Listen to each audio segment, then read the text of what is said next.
우리 주신 말씀은 고린도전서 12장 1절로 11절 말씀입니다.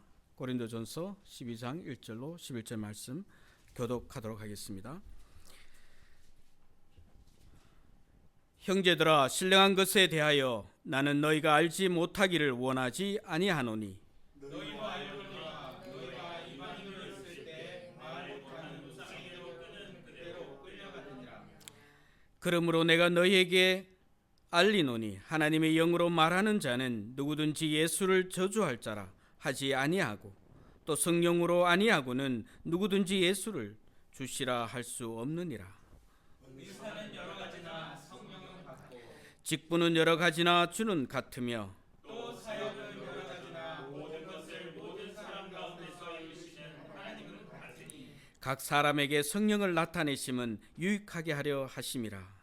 어떤 사람에게는 성령으로 말미암아 지혜의 말씀을, 어떤 사람에게는 같은 성령을 따라 지식의 말씀을, 다른 사람에게는 같은 성령으로 믿음을, 어떤 사람에게는 한 성령으로 병 고치는 은사를, 어떤 사람에게는 능력의 마음을, 어떤 사람에게는 예언함을, 어떤 사람에게는 영들 분별함을, 다른 사람에게는 각종 방언 말함을, 어떤 사람에게는 방언들 통역함을 주시나니. 함께 읽겠습니다.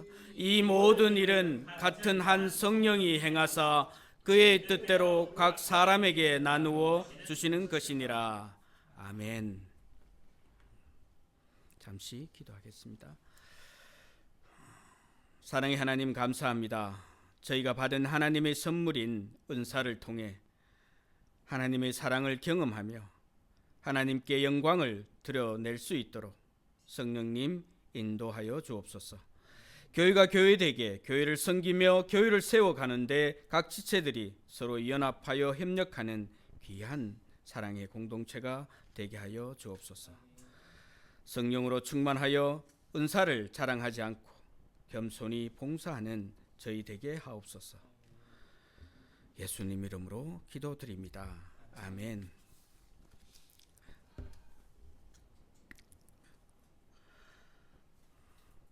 오늘 제목처럼 지금 이곳에 성령이 임하셔서 성령 충만한 역사가 있기를 소망합니다. 아멘. 고린도전서의 전체적인 키워드는 바로 예수 그리스도는 우리 주로 말씀하고 있습니다. 그런데 이 책에서는 다양한 은사를 성령장 안에서 말씀하고 있습니다. 이어 그 유명한 사랑장이 뒤를 이어 나오는 것에 오늘 본문 말씀을 묵상하면서 주목하게 됩니다. 이처럼 성령장에서 은사를 얘기하신 후에 사랑장을 붙여 말씀하시는 그 이유가 무엇일까요? 우리 그리스도인들은 남들의 이목을 끄는 어떤 특정한 외형적인 모습으로 자기를 과시하지 않습니다. 그런 것에서 자신의 즐거움이나 만족을 느끼지 않는다는 것이죠. 오직 그리스도인들의 모든 신념은 실제적입니다. 그래서 그 신념을 철저히 실천하고자 하죠. 그렇지 못할 때 자신을 성찰하며 회개합니다. 의심하는 천명의 인생보다 우리 그리스도인들의 삶은 깊은 지혜를 가졌기에 더 지혜롭게 행동해야 합니다. 봄날의 얼굴을 스치는 바람을 느끼기에 그것들이 실제한다고 믿습니다. 겨울 눈보라를 뚫고 우뚝 선 장엄한 산봉우리를 바라보며 감탄합니다. 사람들의 즐거운 환성과 고통의 부르짖음이 들리기도 합니다. 이 모든 실제함을 우리 그리스도인들은 이렇듯 더 예민하게 느낍니다. 우리 삶의 다양한 방식으로 역사하시는 성령님은 지금 이곳에 임재하셔서 기꺼이 우리의 능력 되시기를 마다하지 않으십니다. 그래서 우리 그리스도인들은 오직 한 분, 예수님을 실제하여 존재하심을 믿고 오감 등 모든 몸의 기능들을 동원하여 전적으로 의지하는 것입니다. 그렇지 않습니까? 이 나그네 인생길 한 분으로 족하다라고 고백했던 사도 바울처럼 우리의 인생도 육신인 겉사람은 죽어가되 속사람은 성령의 역사로 날마다 생명이 넘치는 것을 경험합니다. 그럴 때 우리 그리스도인들은 참 자유를 느낄 수 있습니다. 고린도후서 4장 16절 말씀 함께 읽겠습니다. 우리의 겉사람은 낡아지나 우리의 속사람은 날로 새로워지도다. 날마다 말씀 앞에 자기를 쳐서 복종해야 합니다. 그러나 우리의 연약함은 눈에 보이는 세계, 손으로 만져볼 수 있는 세계만 실제한다고 생각하면서 그 외 나머지는 의심하며 불신합니다. 다른 우상의 이끌림같이 영적 세계는 존재한다고 부정하지 않지만 그 세계가 일반적으로 실제한다는 것은 의심합니다. 잘못된 생각의 습관이라 할까요? 그런 생각에 길들어져 저희들은 왔습니다.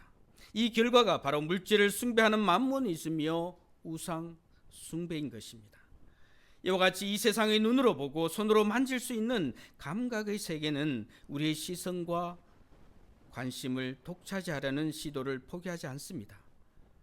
그러다 보니 더 많은 탐욕과 이성의 자랑거리를 만들어내는 것에 우리 모두가 진심입니다. 생명 없는 우상에 기대어 헛된 것을 따라가게 되어 버립니다. 결국 눈에 보이는 것이 눈에 보이지 않는 것의 원수가 되고 시간적인 것이 영원한 것의 적이 되어버리는 세상에 우리는 살고 있는 것 같습니다. 다음을 명심하십시오. 고린도후서 4장 18절 말씀입니다. 함께 읽겠습니다. 우리가 주목하는 것은 보이는 것이 아니요 보이지 않는 것이니 보이는 것은 잠깐이요 보이지 않는 것은 영원함이라. 자, 이제는 이런 활동력 있는 믿음에 기초하여 오늘 본문 말씀을 통해 주님이 말하고자 하는 것을 따라가 보겠습니다. 지금까지 우리는 말씀을 읽고 연구하면서 성삼위 하나님을 조금이나마 알게 되었고 지금도 알아가고 있습니다. 성부 하나님이 성경의 저자라는 것과 성자 예수 그리스도가 성경에 드러내고자 하는 가장 중요한 주제이며 하나님의 증인임을 이제는 압니다. 그리고 성령이 하나님을 드러내시는 계시의 직접적인 행위의 기구로서 지금도 살아서 역사하시는 행위자임을 깨닫고 그 인도하심에 우리는 전적으로 의지하고 있습니다. 본문에서 보도 성삼일체 하나님이 함께 교회를 세워 가시는 것을 볼 수 있습니다. 오늘 봉독한 본문의 고린도전서는 앞서 말씀드린 대로 예수 그리스도를 우리의 주로 묘사하고 있습니다. 이를 중요하게 묘사하며 서신서를 새내려가는 바울에게는 이 문제가 가장 긴급하고 절실한 주제였기 때문입니다. 왜냐하면 고린도 교회의 모든 세상적인 문제와 어려움이 스며들었기 때문인 것이죠. 무엇보다 그들이 아직은 예수 그리스도를 진정 우리의 주로 온전히 인식하지 못했다는 것입니다. 문자적으로 잘 아는 것 같지만 실제 삶의 모습에서 본다면 현재를 살아가는 우리에게도 적용되는 것 같습니다. 고린도전서 12장 1절 오늘 본문 말씀입니다. 함께 읽겠습니다. 형제들아 신령하는 것에 대하여 나는 너희가 알지 못하기를 원하지 아니하노니. 그러므로 오늘 본문의 신령한 것이란 무엇입니까? 여기 1절에서 바울은 당시 많은 고린도 교인들이 신령한 것에 대하여 바로 알기를 간절히 소망하고 있습니다.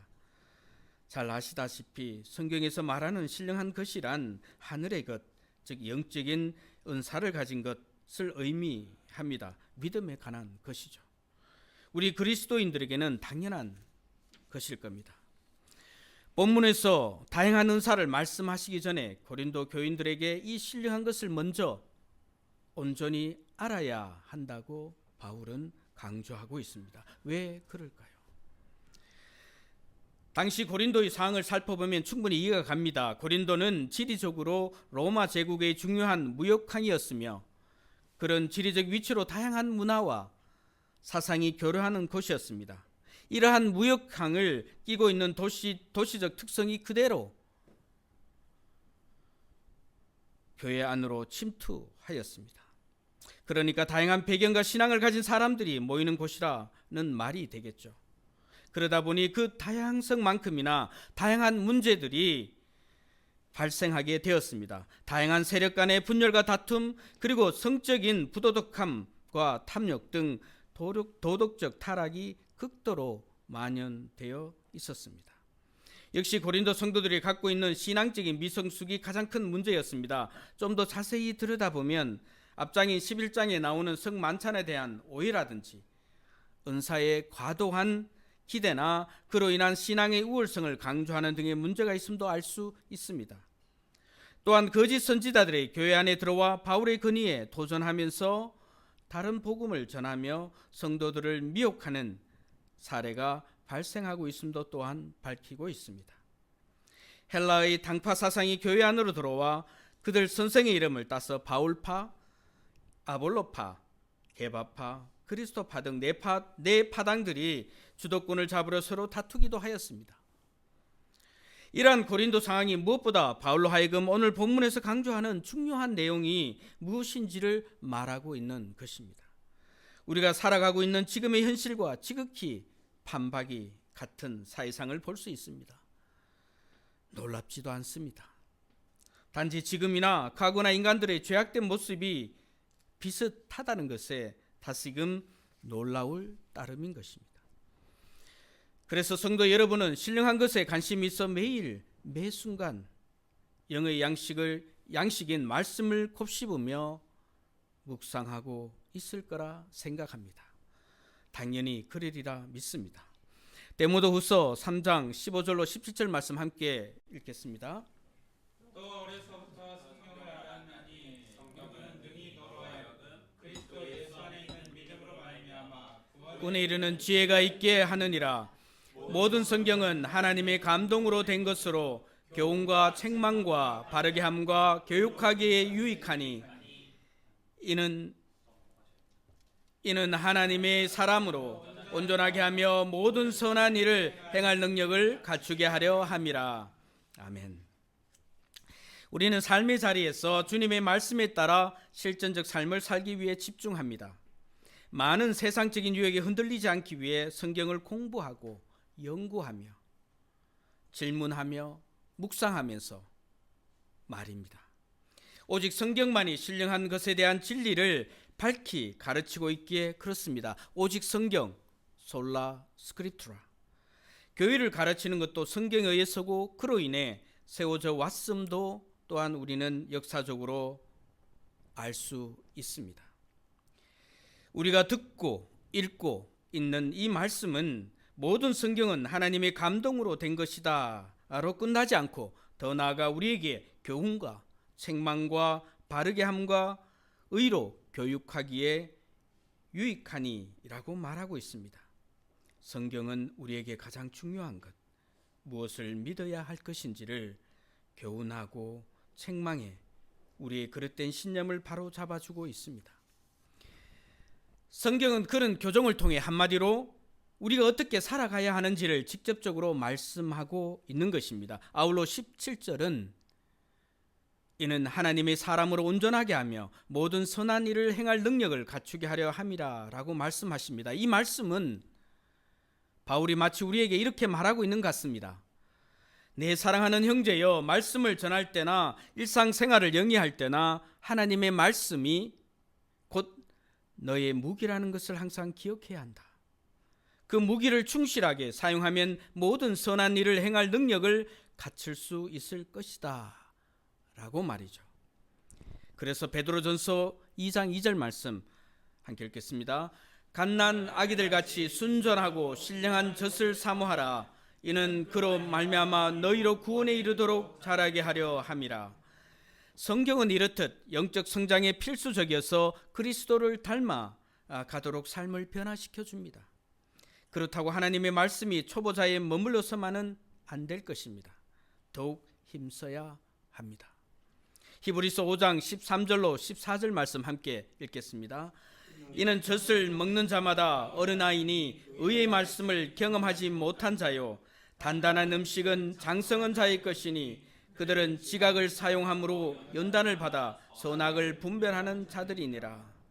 자신을 연단시켜 마침내 선과 악을 분별할 수 있는 능력을 지닌 자가 되어야 합니다.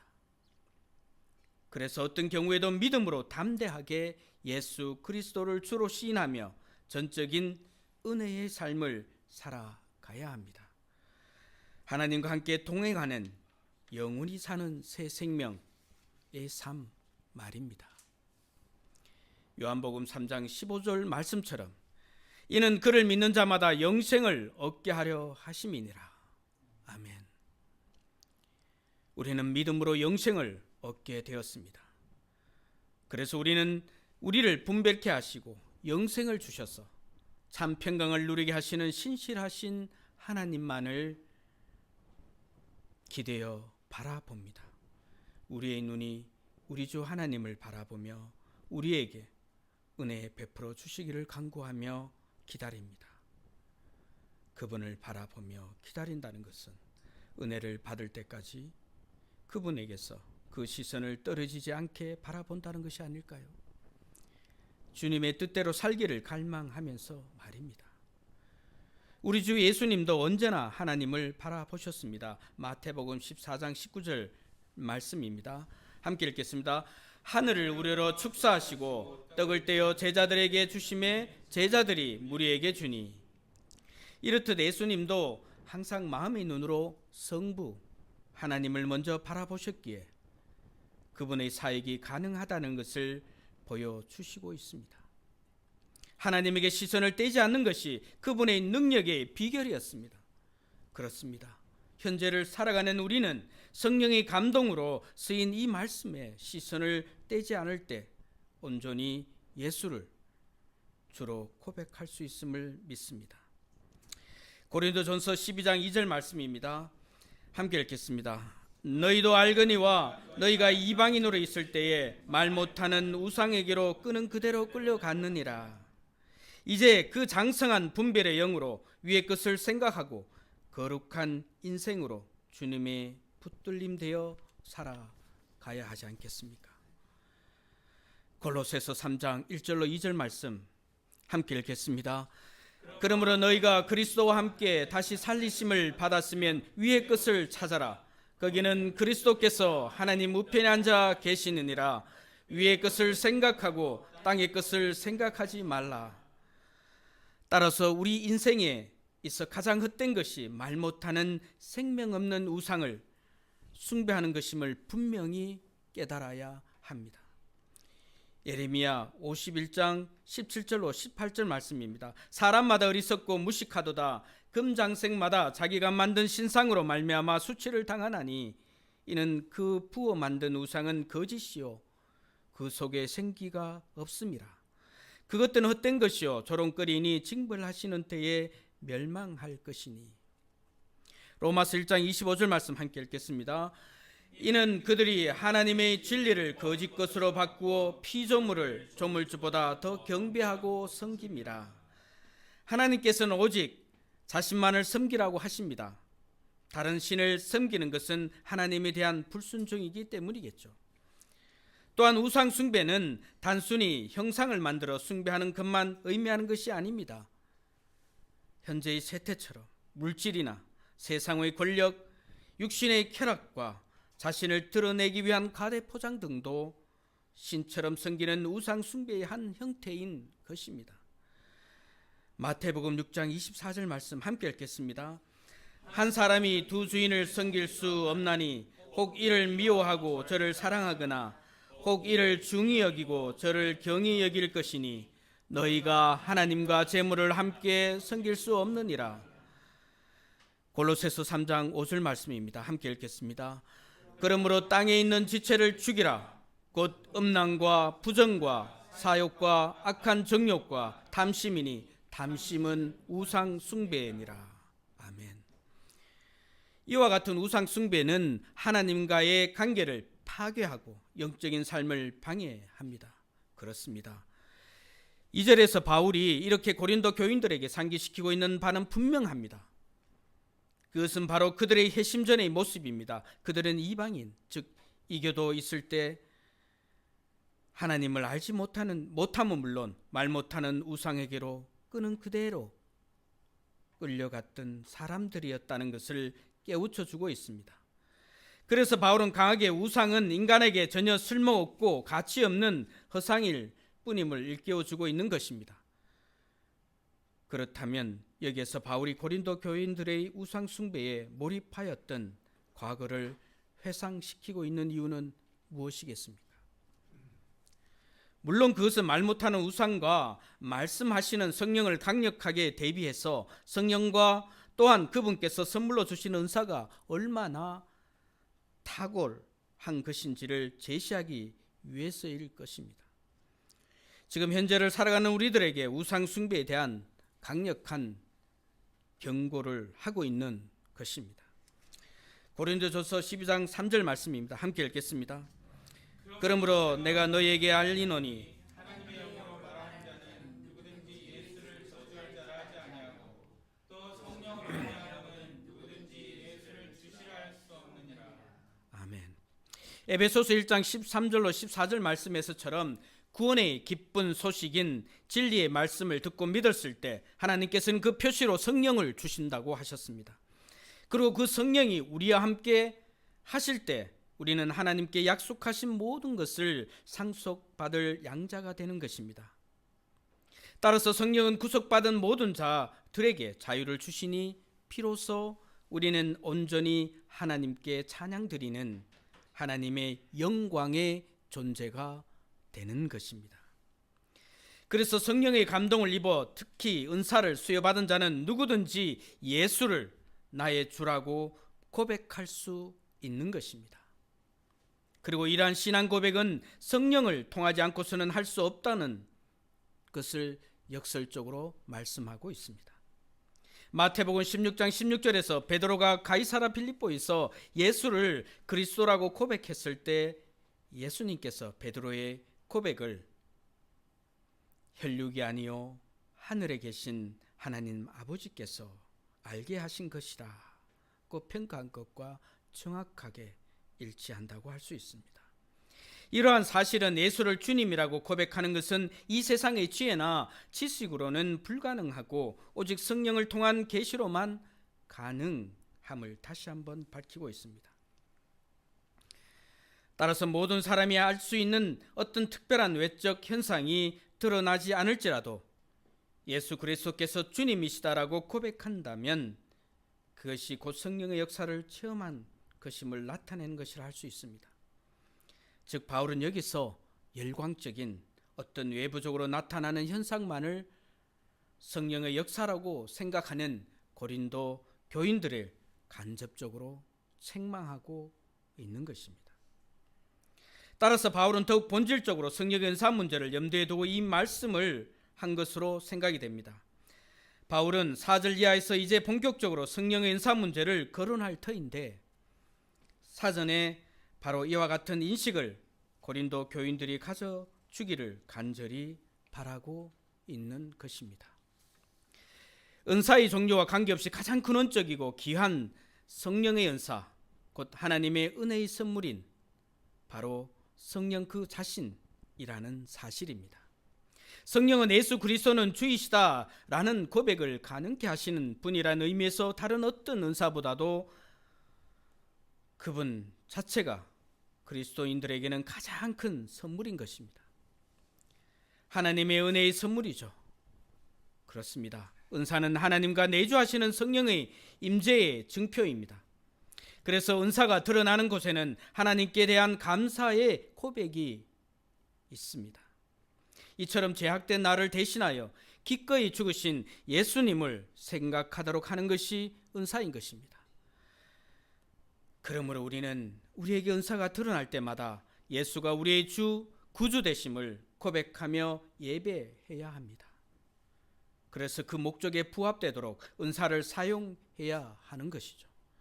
은사는 개인의 명예나 자랑을 위해서 사용되어서는 안 됩니다. 또 은사는 하나님의 선물일 뿐 신앙의 척도가 아니란 것도 잊어서는 안 됩니다. 고린도전서 12장 4절 6절 말씀, 은사는 여러 가지나 성령은 같고 직분은 여러 가지나 주는 같으며 또 사역은 여러 가지나 모든 것을 모든 사랑 가운데서 이루시는 하나님은 같으니. 4절에서 6절까지 말씀하고 계시는 다양한 은사는 바로 성삼일체 하나님에 대한 근원을 두고 있음을 알 수 있습니다. 그래서 은사를 통해 주님을 바라보는 것만이 우리가 할 수 있는 가장 적극적이며 올바른 신앙임을 잊지 말아야 할 것입니다. 그래서 성삼일체 하나님의 근원을 둔 은사는 가장 중요한 주님의 성스러운 목적을 가지고 있음을 강력하게 주장하고 있습니다. 그 목적은 무엇입니까? 바로 교회의 유익을 위한 것이라 말씀하고 있습니다. 고린도전서 12장 7절 말씀처럼 각 사람에게 성령을 나타내심은 유익하게 하려 하심이라. 아멘. 다양한 모습으로 주어지는 이 은사를 각 지체들이 자랑하거나 다른 사람의 은사를 비하하거나 해서는 안 된다는 것을 말하고 있습니다. 교회는 다양한 은사를 가진 지체들이 모여 하나의 몸을 이루는 유기체와 같아서 서로를 필요로 하며 연결되어 있습니다. 그래서 무엇보다 모든 은사는 교회를 바로 세우기 위해 필요한 귀한 하나님의 선물이라는 점을 명심해야 합니다. 성도 여러분, 성령을 한 뿌리로 하는 다양한 은사의 가지는 모두가 중요합니다. 더 중요한 은사도 없고 덜 중요한 은사도 없습니다. 성령의 은사는 인간이 평가하고 판단할 수 있는 것이 아니기 때문입니다. 선물로 주시면 감사히 받을 뿐입니다. 내 것이 좋으니 너 것이 좋으니 할 성결의 것이 아닙니다. 어찌 주님께서 사랑하는 자들끼리 비교하며 자랑하고 싸우게 할 소지가 있는 선물을 주시겠습니까? 만약 그 선물로 그의 자녀들이 싸우고 상처받는다면 당연히 선물을 감추시지 않겠습니까? 그런데 현실은 어떻습니까? 교회 안에서 은사 때문에 성도끼리 아웅다웅 싸우지는 않습니까? 은사가 성도의 신앙을 평가하는 기준이 되고 있지는 않습니까? 우리 성도님들은 그러지 않을 거라 믿습니다. 자, 이제 결론입니다. 오늘 본문을 통해 예수 그리스도를 주라 시인하는 우리는 성령 안에서 연합과 사랑으로 하나된 몸으로 교회를 세워가자라는 주제로 달려왔습니다. 고린도전서 12장 8절로 10절 말씀, 어떤 사람에게는 성령으로 말미암아 지혜의 말씀을, 어떤 사람에게는 같은 성령을 따라 지식의 말씀을, 다른 사람에게는 같은 성령으로 믿음을, 어떤 사람에게는 한 성령으로 병 고치는 은사를, 어떤 사람에게는 능력 행함을, 어떤 사람에게는 예언함을, 어떤 사람에게는 영들 분별함을, 다른 사람에게는 각종 방언 말함을, 어떤 사람에게는 방언들 통역함을 주시나니. 위에 언급된 9가지 성령의 은사는 성령님께서 교회의 유익을 위해 각 성도에게 나눠주시는 특별한 능력입니다. 하나님의 은혜의 선물인 것이죠. 이것을 우리는 성령님이 주시는 은사라 하지 않습니까? 다시 말해 각자의 다양한 은사들은 우리의 노력이나 공로로 얻을 수 없는 하나님의 은혜라는 것입니다. 그래서 은사는 개인의 영광을 위한 것이 아니라 교회 전체를 위해 사용되어야 하는 것입니다. 나를 통해서 그리스도를 높여 다른 사람에게 축복이 되게 하여야 한다는 것이죠. 교회 공동체 안에서 은사를 받은 자의 자세는 그렇다면 당연히 어떠해야 하겠습니까? 자신이 가진 은사가 자신만의 능력이 아닌 하나님의 선물임을 인정하고 겸손해야 합니다. 각각은 서로 협력하여 섬기며 하나의 몸을 이루어야 합니다. 교회를 세워가는 일에 헌신해야 하는 것이죠. 로마서 12장 6절로 8절 말씀 함께 읽겠습니다.